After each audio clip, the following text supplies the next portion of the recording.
This is every Soviet tank of World War II. Light tanks, medium tanks, heavy tanks, tank destroyers, assault guns, even Lend-Lease machines, over 80 vehicles. Some legendary, some crude, some built in staggering numbers. First up, light tanks and tankets. T-27 Tankat, the Soviet version of the British Cardinaloid design. This tiny two-man vehicle was barely armored and armed with only a single machine gun. Obsolete by 1941, but used in desperate early battles. Over 3,000 were produced in the early 1930 South. T-37 Amphibious Tank, a small reconnaissance tank capable of swimming across rivers. Single machine gun armament made it inadequate for combat. It was used in the early war period, but quickly overwhelmed. The T-37 preceded more successful Soviet amphibious designs. T-38 Amphibious Tank, an improved T-37 with better mobility and reliability, still lightly armed and armored for reconnaissance roles only. It served in the early campaigns of the war. The T-38 was eventually replaced by the more capable T-40 series. T-40 Amphibious Tank, the last pre-war Soviet amphibious light tank design. Armed with either a 12.7mm heavy machine gun or 20mm automatic cannon. It was an adequate reconnaissance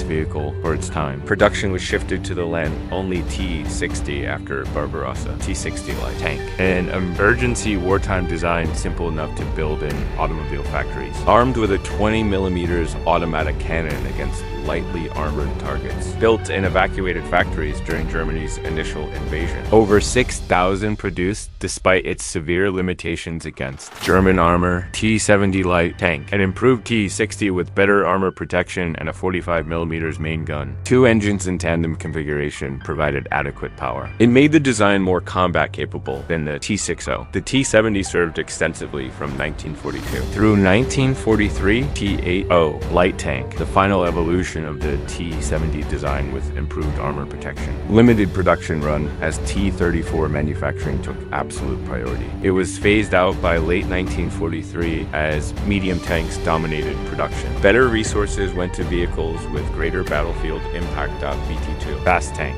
the revolutionary Christie suspension system allowed incredible speed. It could run on tracks or wheels for road movement. Thin armor meant speed was its only defense. The BT-2 was the first of the famous BT series cavalry tanks. BT-5 fast tank, an improved BT design featuring a larger turret with better crew space. The 45mm gun replaced the smaller machine gun armament of earlier versions. It saw action in the Spanish Civil War with mixed results. Thousands served in the early years of World War II. BT-7 fast tank, the most numerous. BT variant produced with refined design and better reliability. Sloped armor on later models directly influenced the T-34 development. It fought in Finland, Poland, and the opening of Operation Barbarossa. Crews appreciated its speed, but lamented the thin armor. BT-7M fast tank, the diesel engine variant of the BT-7 using the revolutionary V2 engine. This power plant became the standard for all subsequent Soviet tank designs. Improved operational range made it superior to gasoline versions. The BT-7M was the direct predecessor to the legendary T-34.T-26 light tank, the most numerous Soviet tank of the pre-war period with over 11,000 produced. Based on the British Vickers 6-ton design purchased in the early 1930s, adequate performance in Spain, but completely outclassed by 1941. It suffered catastrophic losses during the German INBAS IONT-26S light tank, a single turret variant, armed with a 45mm gun in the main turret. This was the most common T-26 version in Soviet service. Later models featured welded armor instead of riveted construction. Thousands were destroyed in the opening months of Barbarossa. T-44, an advanced medium tank design appearing at the war's end. Lower profile and torsion bar suspension marked significant improvements. Too late for significant World War II combat service. The T-44 led directly to the famous T-54 post-war design, a 20 prototype, an experimental predecessor to the T-34, maintaining the wheel-track hybrid feature, similar to the BT series but with improved armor. It lost the competition to the A-32 and T-34 designs. The A-20 influenced